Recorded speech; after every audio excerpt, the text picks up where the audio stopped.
Hello and welcome to the Villa Park podcast. It's me, Rich, and I'm back with yet another transfer talk show. The news is coming thick and fast. It wasn't 5 minutes, it seems, since I was doing the last video talking about Moussa Diaby potentially leaving and Philogene Bidace coming in. And now we have it reported that Aston Villa are in real advanced talks to sign Amadou Onana from Everton. And this is a signing that I've been wanting, or the type of signing that I've been wanting Aston Villa to make for probably about 10 years. But before we get into it, please hit that like button. Please hit that subscribe button.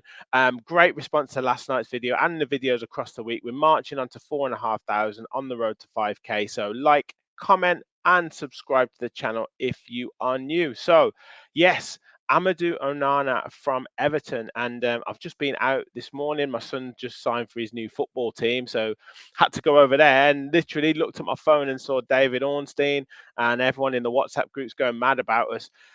Apparently, in advanced talks to sign Amadou Onana from Everton for a deal worth around £50 million. And when I was looking at searching on this just to get some pictures for him, I've seen that Arsenal have been interested. I've seen that Manchester United have been interested. I've seen numerous clubs interested in this player. And for Aston Villa to get him, I think is a real coup and an excellent signing. I really do believe. We'll have a look at his stats in a second, but obviously everyone knows him from Everton. He's a Belgian international as well. Got 17 caps and represented Belgium right from under 17 level as well. Played at Hoffenheim, played at Hamburg, played at Lille, and obviously at Everton. Signed for Everton in 2022. Played 63 times and scored 3 goals. Now 6'5", 6'6", more like a defensive midfielder. Only 22 years of age as well. So got lots of potential in him. And we've seen what he's been like for Belgium. That first half in their group game where Yuri Tielemans scored, I thought him and Tielemans were fantastic in that midfield. And for me, we've talked so many times on this podcast about a player who is tall, is strong, can win duels, and can drive with the ball forward. I think there's been too many occasions across the last few seasons where we've lacked that little bit of height, that little bit of strength, that little bit of bite in midfield. Luis was fantastic, ball playing, playmaking midfielder, but so many times we'd get overrun in midfield or he'd be a little bit too casual. And McGinn and whoever else was playing with him in that midfield couldn't quite cope. Now, this gives us real options. We've got Barkley, we've got McGinn, we've got Ramsey, we've got Kamara to come back, we've got Tielemans as well, we've got Morgan Rogers, Buendia coming back to fitness. And if we can bring in Amadou Onana as well, I know we tried that physical presence with Dendoncker, but he didn't have the legs, he didn't have the mobility. This player really does have the mobility to cope and to really thrive in the Premier League. He's obviously been attracted by the Champions League football, and this is what we're talking about. Now we have that Champions League, I guess, temptation for players. Now we have that extra selling point.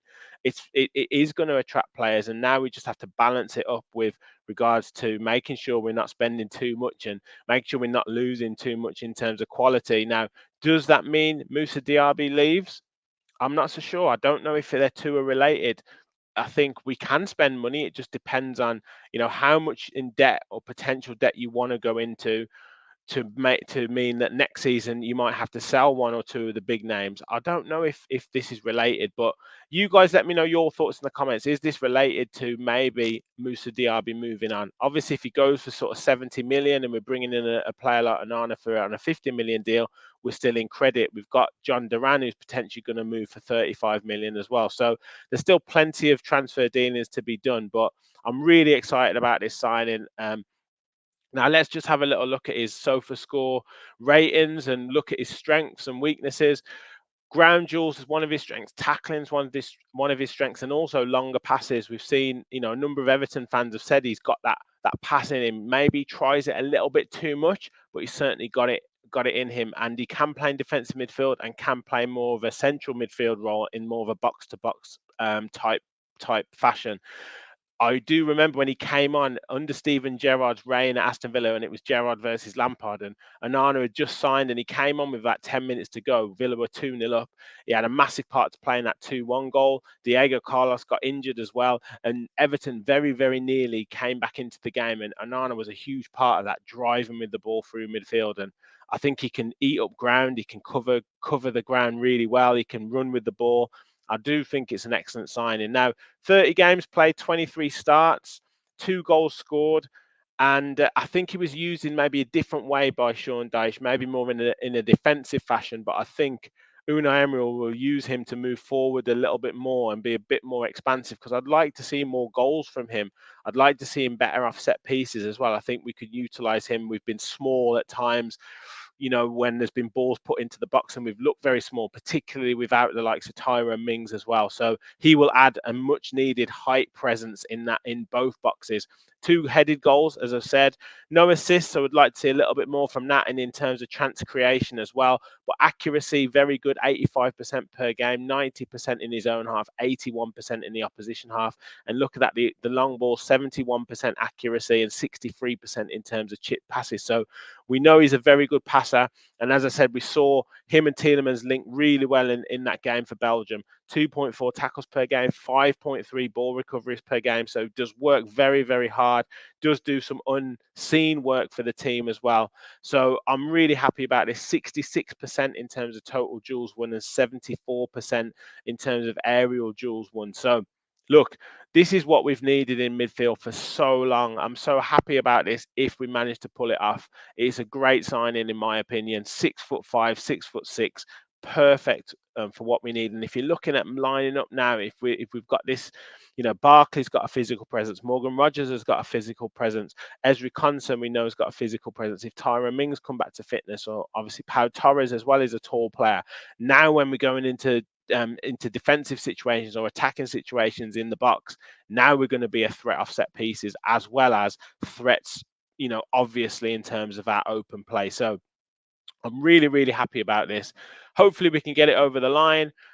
Brilliant signing, in my opinion. 50 million deal in total. Does it link to the Diaby move? You guys let me know in the comments. You guys let me know your thoughts on Amadou Onana as well. And it'd be good to get Everton fans a perspective as well. I know a few of them have said he's flattered to deceive at times, maybe similar to how we felt about Douglas Luiz at certain points. Maybe there's more to come from him. And at 22 years of age, I'm sure there is. That's it from me. We will do more videos, I'm sure, as it develops and as it becomes confirmed. We've got fans forum coming up. I've also got a show with Gareth where we're going to talk about these new signings and how they're going to impact the team. So do look out for that one. Make sure you hit that like button. Make sure you hit that subscribe button. Help us on the road to 5K. Get your comments in down below as well. Thank you all for watching. And as always, remember, we'll follow the Villa.